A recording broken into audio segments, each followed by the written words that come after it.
Hi guys! నేను మీ మైత్రి. అందరికీ happy new year అండి. లాస్ట్ ఇయర్ మీరు ఎలాగైతే నాకు ప్రోత్సాహాన్ని అందించారో, ఇక పైన మీ అభిమానం అలాగే ఉంటుందని కోరుకుంటూ మీ Maitri. Hi guys! Welcome to our channel Telugu audio stories with Maitri. నా ఛానల్‌ని ఎవరైనా ఫస్ట్ టైమ్ చూస్తున్నట్టయితే తప్పకుండా లైక్ చేయండి, షేర్ చేయండి అండ్ సబ్స్క్రైబ్ చేసుకోండి ఫ్రెండ్స్. అగ్నిసాక్షి ఒక ప్రేమ కథ పార్ట్ 37. ఇక లేట్ చేయకుండా స్టోరీలోకి వెళ్ళిపోదామా ఫ్రెండ్స్. ఎంగేజ్మెంట్ అవ్వగానే కేక్ కటింగ్ అయిపోయింది. ఆ తర్వాత కాస్ట్లీ కార్ శశికి గిఫ్ట్ గా ఇస్తాడు చైతన్య. శశి షాక్ అయిపోతాడు, ఎందుకంటే అది తన favourite car. Shashi and Chaitanya friends ఇంకా ఆఫీస్ ఎంప్లాయీస్ అందరూ శశికి విష్ చేసి గిఫ్ట్స్ ఇస్తూ ఉంటారు. ఎవరి హడావిడిలో వాళ్ళు ఉంటారు. గీత దృష్టి చైతన్య మీదే. అతని ముందే తిరుగుతూ ఉంటుంది. చైతన్య కళ్ళు మాత్రం నివేద చుట్టూ తిరుగుతూ ఉంటాయి. శశి మైక్ తీసుకొని మాట్లాడుతూ, నాకు మా అన్నయ్య నా ఫేవరెట్ కార్ గిఫ్ట్ గా ఇచ్చాడు. కానీ ఎవరికి తెలియని విషయం ఏంటంటే నాకు మా అన్నయ్యే పెద్ద గిఫ్ట్. అందుకే మా అమ్మకి ఎప్పటికీ రుణపడి ఉంటాను అన్నాడు. అంతకు మించి ఇంకేమీ చెప్పడు. అలా బయటికి చెప్పుకోవడం చైతన్యకు ఇష్టం ఉండదు కాబట్టి. అన్నయ్య, నీకు కూడా ఒక గిఫ్ట్ అంటూ ఒక బాక్స్ చైతన్య చేతికి ఇస్తాడు. ఆ బాక్స్ చూడగానే చైతన్యకి అర్థమవుతుంది. ఇప్పుడు అవసరమారా ఇది అంటాడు. ప్లీజ్ అన్నయ్య, ప్లీజ్ ప్లీజ్ ఓపెన్ చేయి ప్లీజ్ అని చెప్తాడు. ఏముంది అని అందరూ కుతూహలంగా చూస్తారు. చైతన్య అది ఓపెన్ చేస్తే latest model guitar. Chaitanya and Shashi friends sing the song అని గట్టిగా అరుస్తారు ఆ గిటార్ చూసి. నో అంటాడు గిటార్ ని అబ్జర్వ్ చేస్తూ చైతన్య. పాడవా ప్లీజ్ అన్నయ్య, నా కోసం కాకపోయినా దూరం నుంచి నిన్నే చూస్తున్నా వదిన కోసమైనా ప్లీజ్ మెల్లిగా అడిగాడు శశి.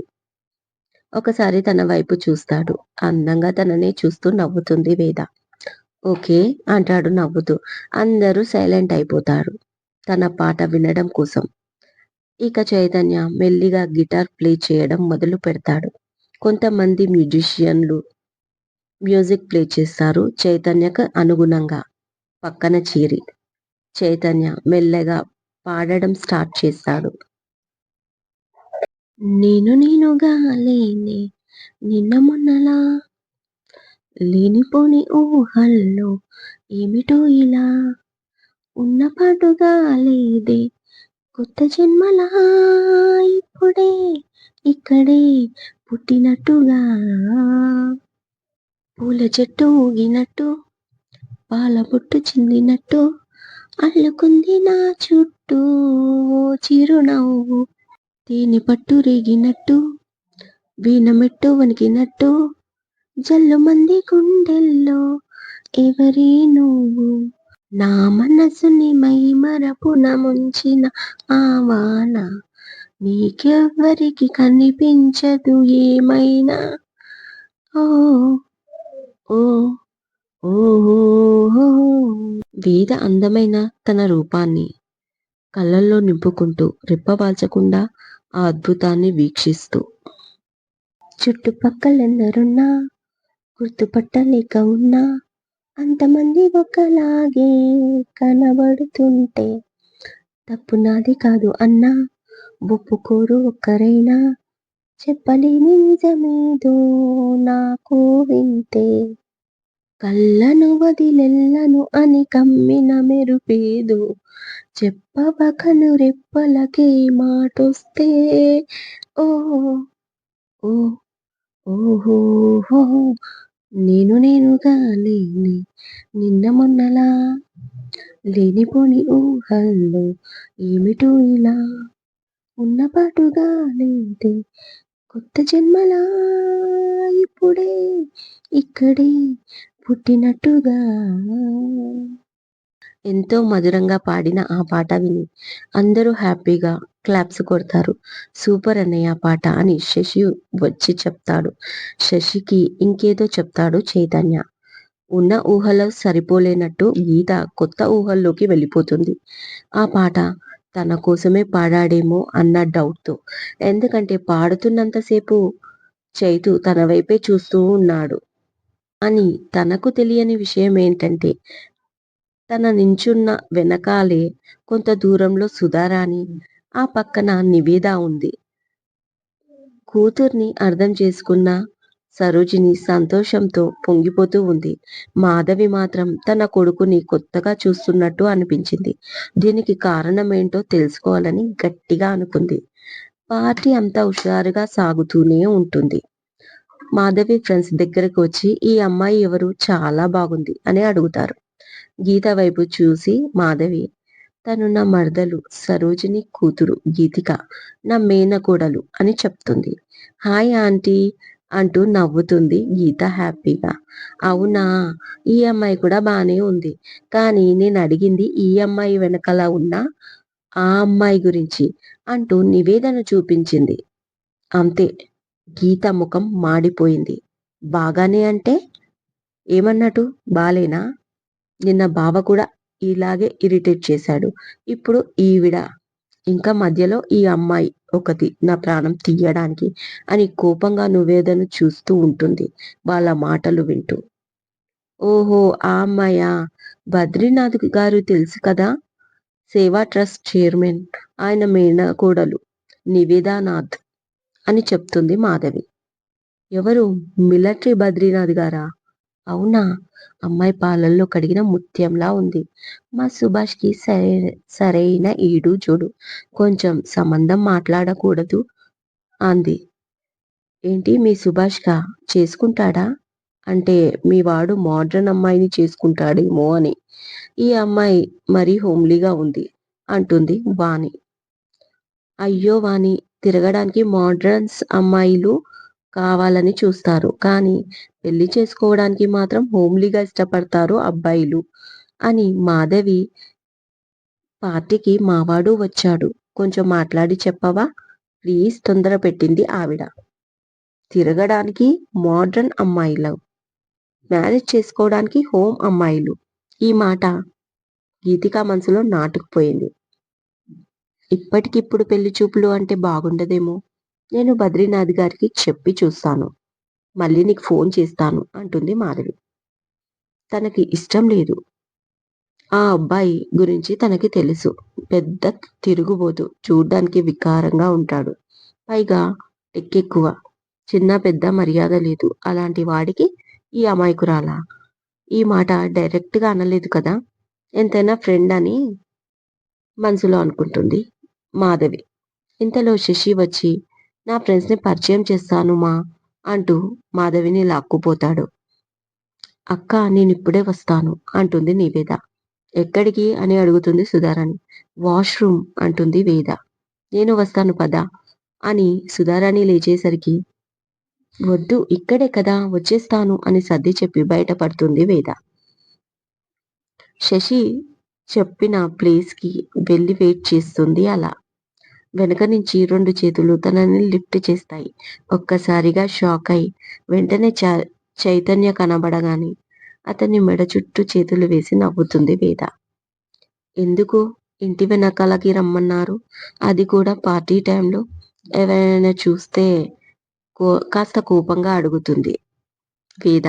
చూస్తే చూడని, నాకేమైనా భయమా అంటాడు ఆమెని కార్ బోనెట్ పై కూర్చోబెట్టి చైతన్య. అలా అయితే పార్టీలోనే మాట్లాడొచ్చు కదా, ఇలా చాటుగా ఎందుకు అని అడిగింది. ప్రైవసీ కోసం. పబ్లిక్ లో ఉంటే కిస్లు పెట్టుకోలేం కదా అన్నాడు. అంటే ఇప్పుడు భయపడుతుంది వేద. మరీ ఇంత అందంగా రెడీ అయితే ఊరుకుంటానా? ఒకటి కాదు, ఇవాళ నంబర్లు కూడా డిసైడ్ అవ్వలేదు అంటాడు ఇంకా భయపడుతూ. ప్లీజ్ అంటూ తన 2 కాళ్ళు ఒకవైపు వేస్తుంది. కారు మీద నుంచి దిగడానికి ట్రై చేస్తూ వేద. తను సైడ్ కి రాగానే దిగకుండా అడ్డు నిలబడి, ఎక్కడికి వెళ్ళేది లేదు అంటూ 2 కాళ్ళను పట్టుకున్నాడు. ప్లీజ్ చైతన్య, ఎవరైనా చూస్తే బాగోదు అంటుంది వేద. ఎవరు చూడకుంటే బాగుంటుందా అంటూ తన శాండిల్స్ విప్పుతాడు. కాళ్లకు భారాన్ని పెట్టుకుంది. చాలా అందంగా కనిపిస్తున్నాయి. కానీ బోసిగా ఉన్నాయి. యాంకిల్స్ ఎందుకు పెట్టుకోలేదు అని అడిగాడు. ఒకటి మీ దగ్గర ఉండిపోయింది కదా! ప్లీజ్ ఇవ్వరా? రోజు అక్క తిడుతుంది. చాలా క్యూట్‌గా అడిగేసరికి నవ్వొచ్చింది చైతన్యకి. ఇస్తాను మరి నాకేంటి? అంటూ ఆమె నడుము చుట్టూ చేతి వేసి దగ్గరికి తీసుకున్నాడు. మీరు పాట అద్భుతంగా పాడారు అంటుంది చెవిలో గుసగుసగా. మరి నా ప్రిన్సెస్ కోసమే పాడాను అంటాడు మురిపంగా తనని చూస్తూ అతని తలతో ఆమె తలని ఢీకొట్టి. తెలుసు అంటుంది అతని మెడ వంపులో ముఖం దాచుకొని సిగ్గుపడుతూ వేద. వెన్నీ అంటూ తన వైపు తిప్పుకొని ముఖాన్ని అరచేతుల్లోకి తీసుకొని ఐ వాంట్ కిస్ అంటాడు. టెన్షన్‌తోనో, ఇష్టంతోనో కళ్ళు మూసుకుంది. భయంతో పెదవులు అదురుతున్నాయి. తన ఫీలింగ్స్ అతను అర్థం చేసుకొని నేనున్నాను అన్నట్టుగా ఆమె పెదాలను తన పెదాలతో ముడివేశాడు. ఆమె 2 చేతులు తెలియకుండానే అతన్ని పెనవేసుకున్నాయి. ఒక 4 నిమిషాలు కాలం స్తంభించిపోయింది ఇద్దరి మధ్య. కాసేపటికి వదిలేశాడు. తను కళ్ళు తెరిచి నేల చూపులు చూడడం మొదలుపెడుతుంది సిగ్గుతో. అసలు తల పైకెత్తలేక. తన పరిస్థితి అర్థమై నవ్వుకుంటూ మరొకసారి ఆమె కాళ్ళను చేతిలోకి తీసుకున్నాడు. గృహప్రవేశం జరిగినప్పుడు మాధవి తన ఫ్రెండ్స్ ఎవ్వరికీ ఇల్లు చూపించలేదు. ముఖ్యంగా పైన ఫ్లోర్. ఇప్పుడు చూపిద్దామని అందర్నీ తీసుకెళ్ళింది. అందరూ ఇల్లు బాగుందని, డెకరేషన్ బాగుందని, షో పీస్లు అదిరిపోయాయి అంటూ పొగుడుతున్నారు. తను వాళ్ళ మాటలు వింటూ విండో నుంచి బయటికి చూసింది. ఇంటి వెనక కార్ల దగ్గర ఎవ్వరో ఉన్నట్లుగా అనిపించి చూస్తుంది. చైతన్య కనిపిస్తున్నాడు. కానీ అతని పక్కన ఎవరో కనిపించట్లేదు. కారుపై కూర్చొని ఉన్నట్టున్నారు. కాసేపటికి చైతన్య చేతుల్లో పాదాలు పట్టుకున్నాడు ఆమెవి. వాటిని తడుముతూ మాట్లాడుతున్నాడు. తర్వాత తన పాకెట్ నుంచి వెండి పట్టీలు తీసి ఆ పాదాలకు పెడుతున్నట్టు కూడా క్లియర్‌గా కనిపిస్తుంది. మాధవికి ఆ రోజు పట్టీలు తీసుకోవడం గుర్తుకొచ్చింది. కానీ ఎవరికి పెడుతున్నాడు? ఎంత ట్రై చేసినా ఫోకస్ లైట్ ఉండడంతో క్లియర్‌గా కనిపించడం లేదు. ఎవరై ఉంటారు? ఆ అమ్మాయి గీత అయితే కాదు కదా! ఆ ఆలోచన రాగానే సంతోషంతో పొంగిపోయింది మాధవి. అమ్మ దొంగ! నా దగ్గరే దాచిపెడతారా? చెప్తా మీ పని అని అలాగే చూస్తూ ఉంటుంది. కానీ ఆ అమ్మాయి ఫేస్ కనబడదు. కాసేపటికి ఆ అమ్మాయి అతని కౌగిట్లోకి వచ్చేసింది. అలా వాటేసుకొని ఫోర్ హెడ్ పై కిస్ చేస్తూ ఉంటే తను సిగ్గుపడుతూ ఇటువైపు ఫేస్ తిప్పింది. అంతే. చూసి ఒక్కసారిగా షాక్ అయిపోయింది మాధవి. మరొకసారి ఆమె పాదాలను చేతిలోకి తీసుకుంటాడు చైతన్య. ఏం చేస్తున్నారు అని అడుగుతుంది వేద. ఇంత అందమైన పాదాలకు పట్టీలు లేకపోతే ఎలా? అంటూ కాసేపు తడిమి ఆమె వైపు చూస్తూ పాకెట్ నుంచి పట్టీలు తీసి కాళ్ళకు వేస్తాడు. చాలా అపురూపంగా చూస్తూ ఉంటాడు వాటిని. కాళ్ళకు మెహందీ పెట్టుకొని ఎర్రటి రంగుతో ఉన్న పారాని పాదాలకు వెండి పట్టీలు వేయగానే ఇంకా అందాన్ని సంతరించుకున్నాయి. వెన్నీ బాగున్నాయి కదా! నచ్చాయా నీకు? ఇవి మా మమ్మీ పట్టీలు జాగ్రత్త అంటాడు చైతన్య. చాలా బాగున్నాయి అని మెల్లిగా దిగి అతని కౌగిట్లో ఒదిగిపోయింది. ఆ తర్వాత ఆమె ఫోర్ హెడ్ పై కిస్ చేశాడు చైతన్య. తన వైపు తిప్పుకొని ఒకటి అడుగొచ్చా అని మెల్లిగా అడుగుతుంది వేద. అడగడం కాదు, ఆర్డర్ వెయ్యాలి బంగారం అంటాడు. నేను రేపట్నుంచి ఆఫీస్‌కి వస్తాను. కాదనకండి. మిమ్మల్ని చూడలేకుండా ఉండలేకపోతున్నాను అంటుంది. ఐ లవ్ యూ బంగారం. నేను కూడా నిన్ను చాలా మిస్ అవుతున్నా. నేను కాల్ చేసి చెప్తాను అంటాడు నవ్వుతూ.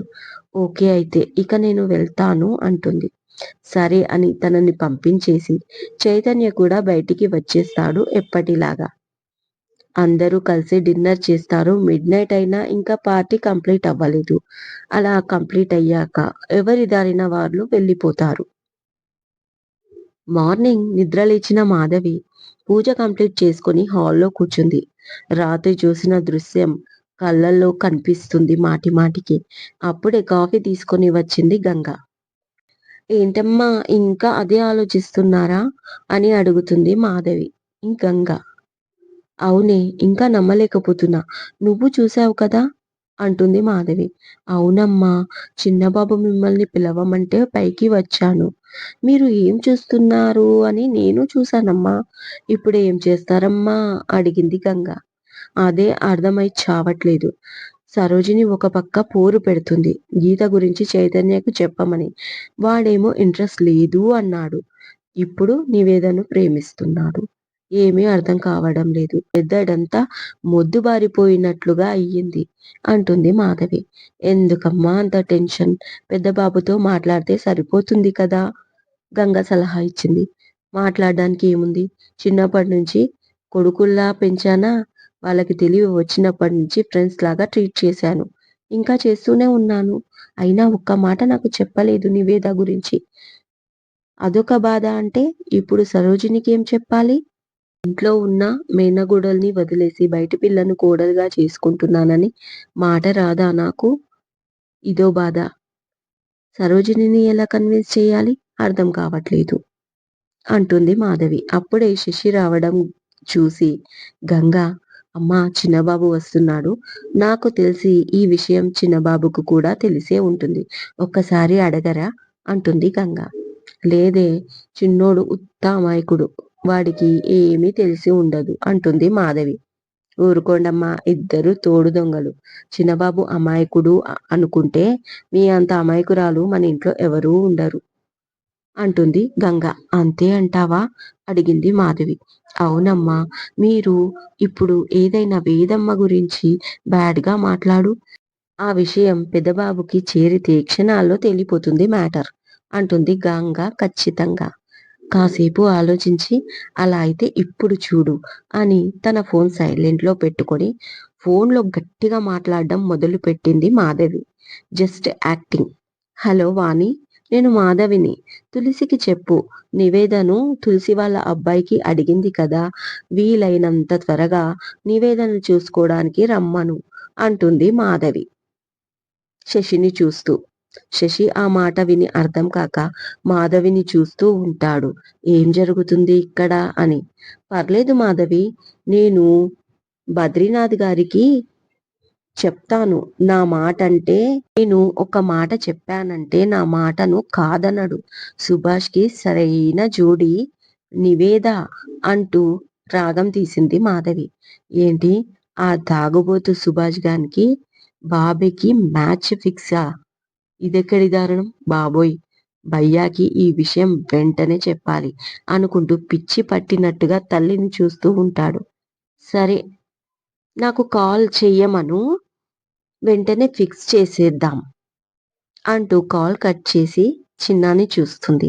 నాన్న టిఫిన్ చేస్తావా అంటూ. చేస్తా, కానీ ఫోన్లో ఎవరితో మాట్లాడుతున్నావమ్మా అని అడిగాడు అమాయకంగా శశి.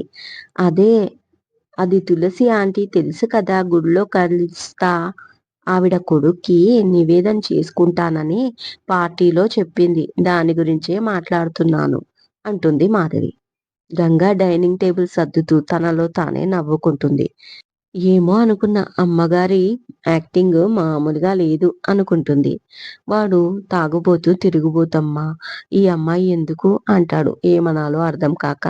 శశి, పెళ్ళయ్యాక మారతారులేరా, నువ్వు టిఫిన్ చెయ్యి అంటుంది పొడిగించడం ఇష్టం లేక మాధవి. నువ్వు ఇలా జరగడానికి వీల్లేదు అనుకుంటుండగా వస్తారు చైతన్య ఆయుష్ కిందికి. అప్పుడే సరోజిని కూడా టిఫిన్ చేయడానికి రూమ్ నుంచి బయటికి వస్తుంది. గీత ఇంకా రాలేదా గంగా, గీతను పిలువుపో అని పంపిస్తుంది మాధవి. రెడీ అవుతున్నారమ్మా, వస్తుందంట అంటుంది గంగ. ఏం చేయాలో అర్థం కాక తల పట్టుకున్నాడు. తన అవస్థ చూసి అర్థం చేసుకుంది మాధవి. ఈ ఎదవికి కూడా తెలుసు విషయం అని. అందరికీ టిఫిన్ వడ్డిస్తుంది గంగ. ఆయుష్ చైతన్య రాత్రి జరిగిన పార్టీ గురించి మాట్లాడుకుంటూ తింటూ ఉంటారు. చైతన్య టెన్షన్తో ఏం మాట్లాడాడు. మాధవి సరోజిని కూడా కబుర్లలో పడ్డారు. అప్పుడే గీత కిందికి వచ్చి అత్త, ఫోన్ చేసి నివేదను పిలిపించండి అంటుంది చాలా సీరియస్గా. అంతే, గంగా మాధవి ఇద్దరు ముఖాలు చూసుకుంటారు. ఎందుకు అని. ఇదండి ఇవాళటి ఎపిసోడ్. ఈ ఎపిసోడ్ మీకు నచ్చినట్టు అయితే నాకు కామెంట్లో చెప్పండి. అలాగే లైక్ చేయండి, షేర్ చేయండి, సబ్స్క్రైబ్ చేసుకోండి నా ఛానల్ని. మరొక మంచి ఎపిసోడ్తో మీ ముందు ఉంటాను. మైత్రి.